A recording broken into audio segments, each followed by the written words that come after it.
The coastal road is a massive road which encroaches into the CRZ areas without really going for an environmental impact study. Ultimately, the courts are going to be flooded with cases if the government authorities and public authorities do not do their job.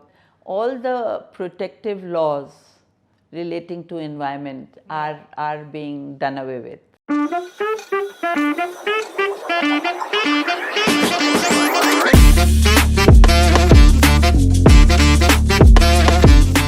In a modern metropolitan city like Mumbai, it's quite surprising to note that there are only a small handful of women lawyers who have been designated as senior advocates. We are very fortunate to have someone from the select group of lady legal luminaries on our show today. She is not only a senior advocate of the Bombay High Court, she is also the co-founder of the Human Rights Law Network. She fights for the rights of oppressed workers and women and has also taken on many important environmental matters. Very pleased to have Ms Gayatri Singh on Buzz by the Bay. Hi. Hello, welcome to the show. You have an extremely busy schedule, I know, with clients and matters, very important matters, so thank you for coming. So, I wanted to go straight off to this issue of such a small number of women lawyers being designated as seniors. You got your seniority in 2015. Yeah. So, I understand that the number of women seniors is disproportionately low, and I read one statistic that said that only 2 women were designated in a 9-year period as opposed to 20 male lawyers in the same time frame. Why do you think? It's very sad that there are so many women who are competent and who are very good, and yet they are just sidelined. So I would just say that I think people, the judiciary and lawyers should have a more equitable approach towards the issue of women being designated, which is unfortunately not there. So I hope, the few women that are being designated, I hope they fight for the rights of other women and hopefully more women get designated. So you think it's a bit of a prejudice? I think so, and I think the judiciary as well as the legal profession are prejudiced against women coming up because they feel that ultimately women are going to practice law for a very short period of time, then they get married and then they have children and then they try to come back into the profession. The prejudice is definitely there, and particularly amongst male lawyers who look down upon women, I would say. Most of the male lawyers would have women as their juniors, and very few male lawyers would encourage women lawyers to argue. Most of them treat them as I'll be hesitant to say it, but as clerks. So it's a bit of a patriarchal mindset. Absolutely. That women ultimately will have children and then will have to stop working, which is also true, that women do have to look after the household. So but I know of women lawyers who do both very well. No, you're right. Women can handle both. They have superhuman strength. My mother is also a lawyer, incidentally, and I've seen that women can handle home and office, equally well. And I'm sure women like you are fighting for the rights of other women lawyers. So you've taken up many public causes, right, in your career. We'll come to that soon. What inspired you to do this instead of going in for commercial law? Many reasons. My family also was very open and encouraged the girls, we were mainly 3 of us, 3 sisters, to read and have our own opinion about things. So we were exposed to a lot of new ideas, people coming into the house from different political backgrounds. I did my law, and I was working with Ms Singh, who does a lot of public interest litigation work, and we did a lot of cases on evictions, on political prisoners, on constitutional rights, fundamental rights, etc. And you started the Human Rights Law Network. Yeah. So if you could tell us a little bit about this network. So basically it was a network of various lawyers, and there were issues relating to basically people fighting in their own isolated areas, and people felt that we must come together so we can exchange ideas, support each other, and also people who are really working in the rural areas really are not equipped with the law in terms of what their rights are. So it was in that context that we decided to have some sort of a platform where lawyers as well as activists from different organizations could participate and exchange ideas with each other. Wonderful. Now, so coming to some of the specific cases which have to do with infrastructure and Mumbai and the environment, you've been involved in campaigning against the harmful impact of the coastal road on the specifically on the traditional fisherfolk communities, right? That so what has been the outcome of your campaign? You filed a PIL. Yeah. So basically, I mean, there were a number of PILs which were filed. Our argument was that the coastal road is a massive road which encroaches into the CRZ areas without really going for an environmental impact study. So if you have such a massive project which cuts across a large part of Bombay city, and in fact in our case it was the fisherfolk who were being affected because their fishing areas were going to be reclaimed by the coastal road. So the fact that an impact assessment study had to be done was not done. The fisherfolk were not heard at all. There was no consultation, public consultation, which should have been there. And ultimately our argument was also that you must have a public transport system instead of encouraging traffic on the road which already exists.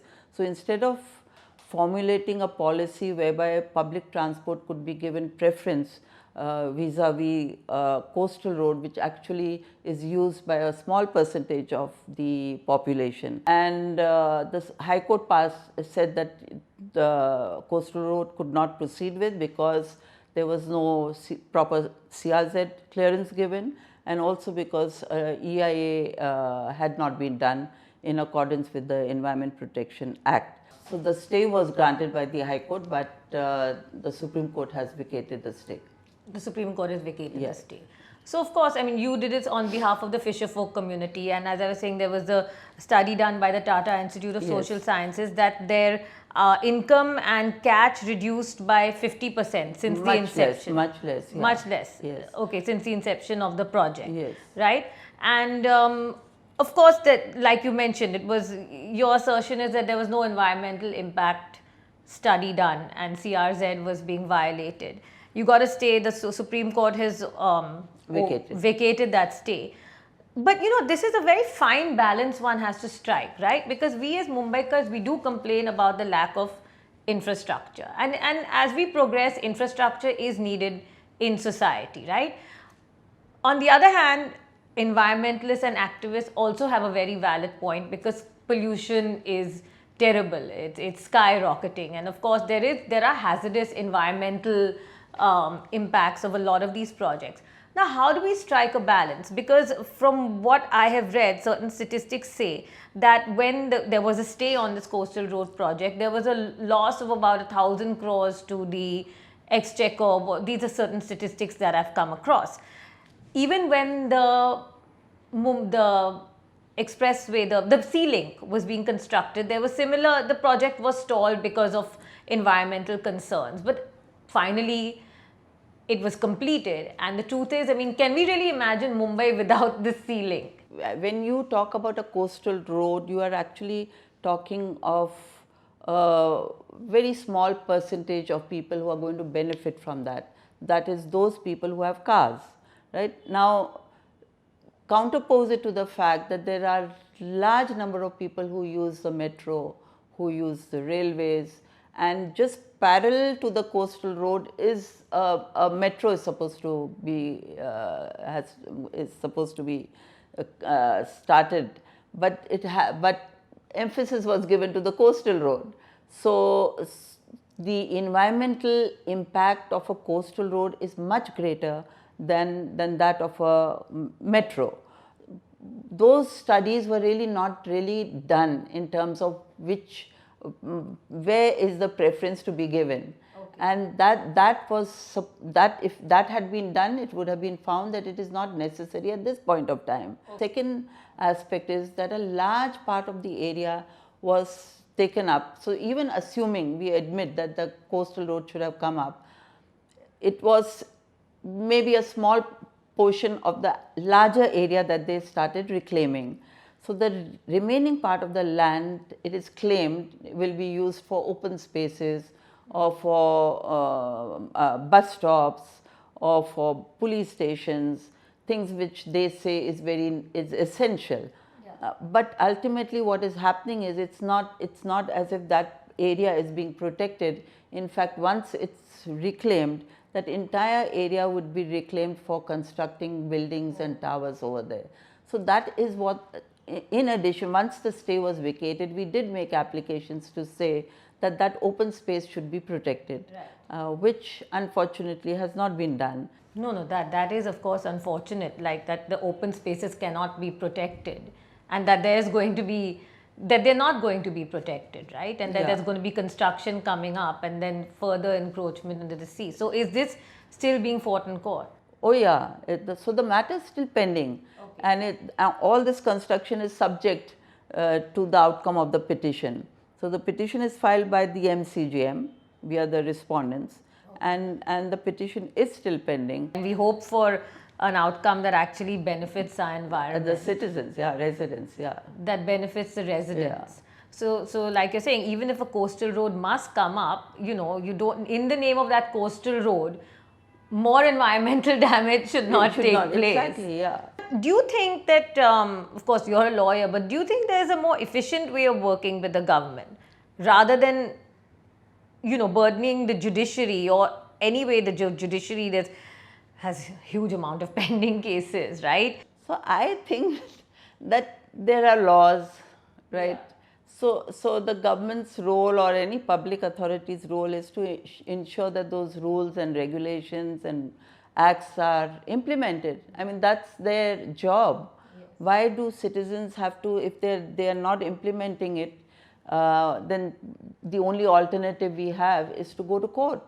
So ultimately the courts are going to be flooded with cases if the government authorities and public authorities do not do their job. It's not as if people are against the project. It's all that they are saying is that you implement the law, listen to the people who are going to be affected, and then implement the policies, whatever policies you want to implement. Coming on to another one of your very interesting matters, very, very crucial also, is you've taken on this caste-based issue of Safai Karmacharis, right? Manual scavengers. And it's a caste-based forced occupation, and really that is quite a blot on our nation. Can you tell us a little more about this matter? So the whole issue of manual scavenging got really restricted to the Dalits doing that job. But ultimately, when people protested and there were a lot of cases, etc., that an act was passed which prohibited manual scavenging. So, but it still continues. And we know that it's not just in Maharashtra, it's all over the country where it is still being practiced. So basically manual scavengers are those who clean sewers, drains, and they go underground without any safety equipment or anything. And many of them, I mean, it's a daily affair where people get killed. I mean, they die. Fumes and things. Because of the fumes and the chemicals when they go underground without any equipment. So the courts, so there were a number of cases filed in different states, and ultimately the Supreme Court has said that this system has been prohibited by an act. It has still not been done away with, and it should be done away with by using machines instead of using human, that was one issue. And secondly, those people who have died should be paid compensation of 10 lakhs and should be rehabilitated. So the definition of rehabilitation was basically that you should be rehabilitated. The family, the person who has died, his family, basically they were men, his family should be rehabilitated by giving a house or job to the sons or the children of the person who died, and also education for their children.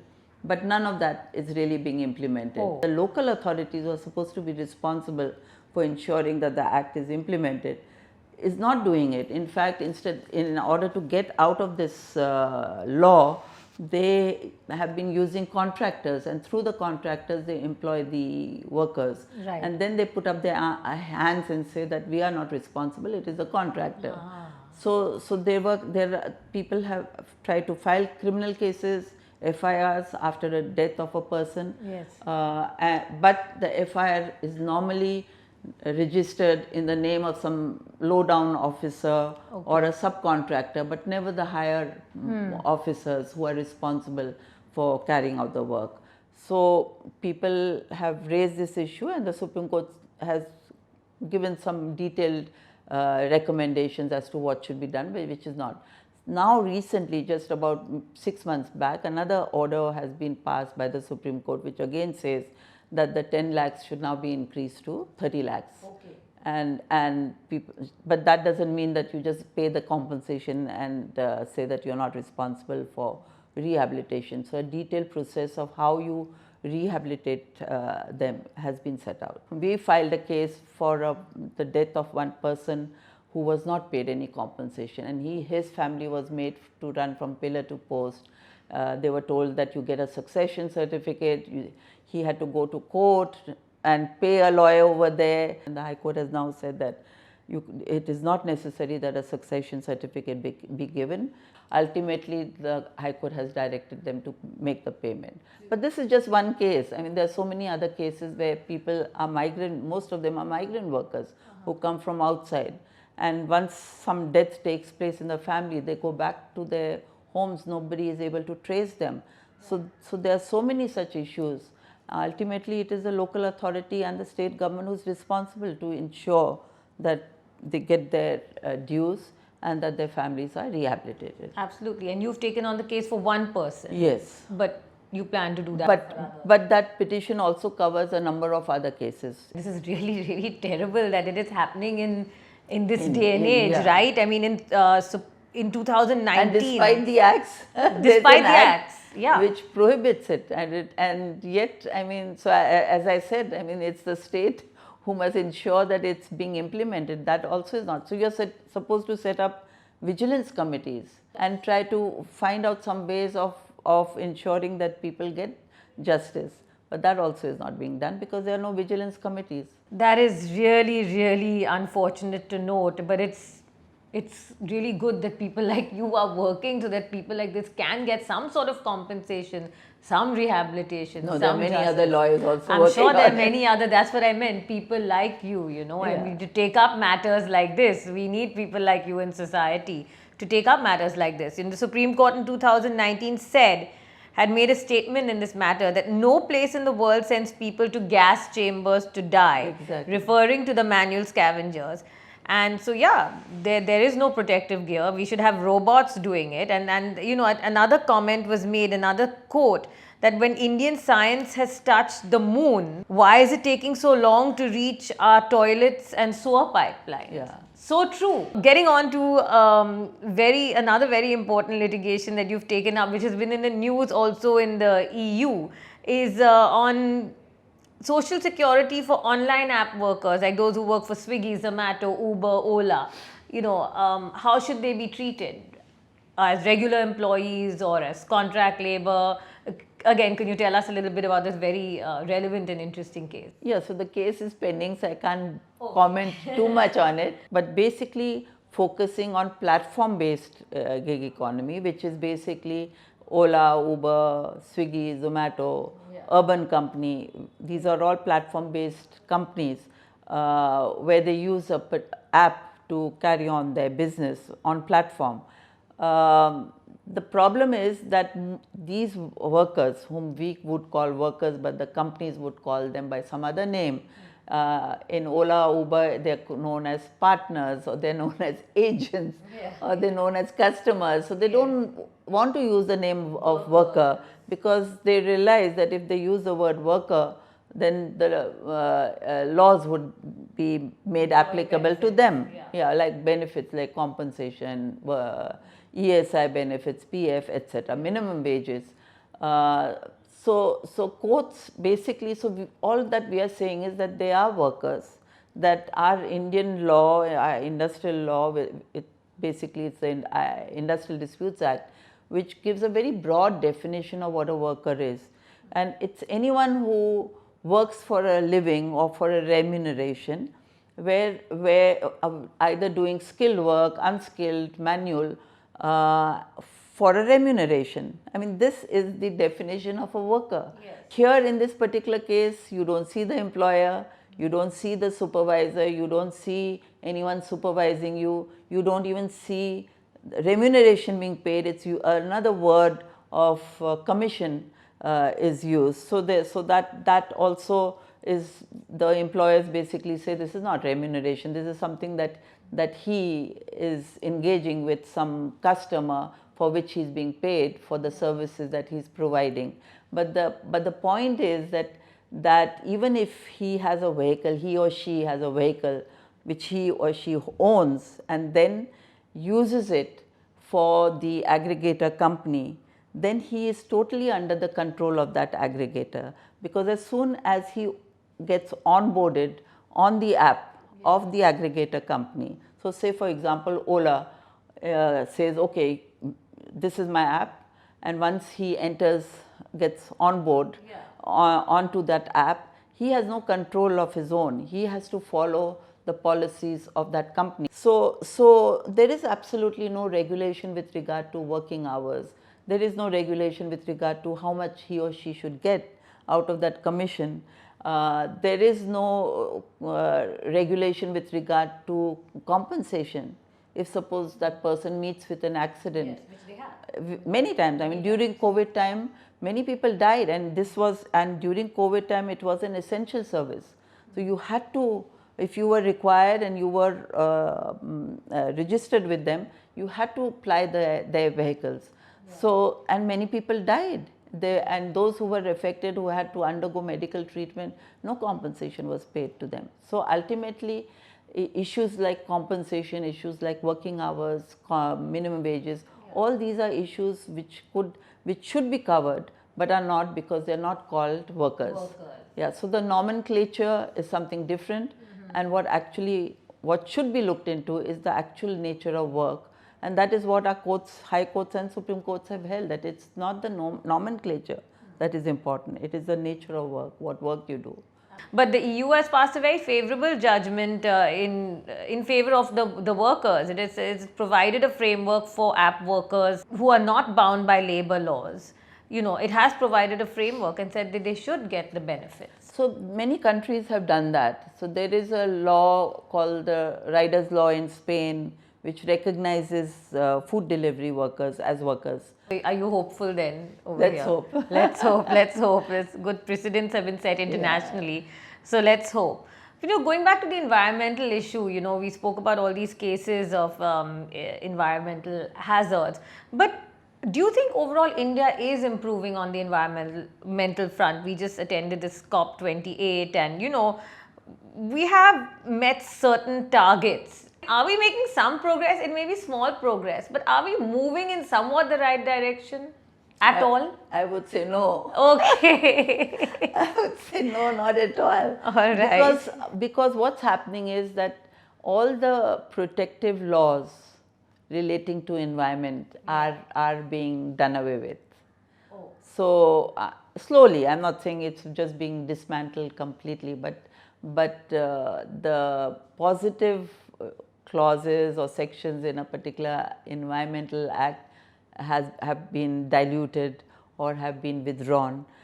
One example is the Forest Conservation Act.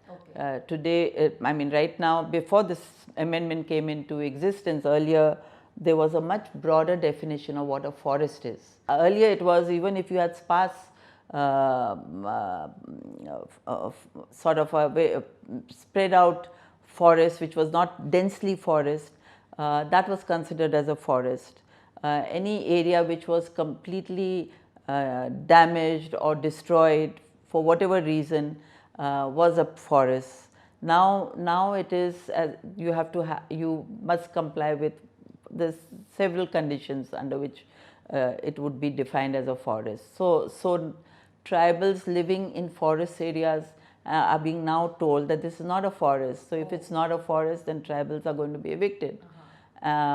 Similarly, forests are just going to be, people are just going to replace it with either plantation or with other forms, saying that this is not a forest which needs to be protected under the Forest Conservation Act and the Forest Act. So that's very, very dangerous. Similarly, acts like in Maharashtra we have what is known as the CRZ regulations. Yes, so those regulations are being completely diluted. So even in coastal areas which need even more protection, because as we know, the floods are going to increase. Those areas need to be protected. But if you start constructing in CRZ areas, it is going to increase more likelihood and more chances of floods coming in into those areas. So instead of protecting, actually you are doing away with it and causing more damage to the environment. And you will keep fighting, I'm sure, right, for the environment and for the health and well-being of citizens. Let's hope people also wake up to the need to protect environment. That's all you can hope for. So last question from you is, you said let's hope people wake up. Can you mention 3 ways in which we can wake up? Well, one is that become more cognizant of your surroundings, in terms of, say for example, if something which is totally illegal is being done, then protest against it. People are just too scared, or they feel that if they do something they will be picked up and arrested. 2 is that you are not an individual by yourself. There are other people who feel similarly. Get people together and raise your voice. And it's not something that you're doing against the government. You're saying something which is your fundamental right. Role of local authorities and state is to be, again, more cognizant of the law, be aware of the law and implement it. And the third is, of course, the legal profession, that ensure that the law is implemented. I mean, that's the only way. It's not like you're going out and fighting on the streets. You're just asking for implementation of the existing law. You're just protecting your own fundamental rights, right? Okay. Thank you so much. That was a really eye-opening conversation. Learned so much about these very, very important cases, and wish you all the best. And thank you for protecting our environment and for protecting our health and the air we breathe. That was a wonderful discussion with Senior Advocate Gayatri Singh, and we need such crusaders in society to protect our environment and to be able to balance development with, of course, environmental factors. Keep watching Buzz by the Bay for more such inspiring content. Thank you.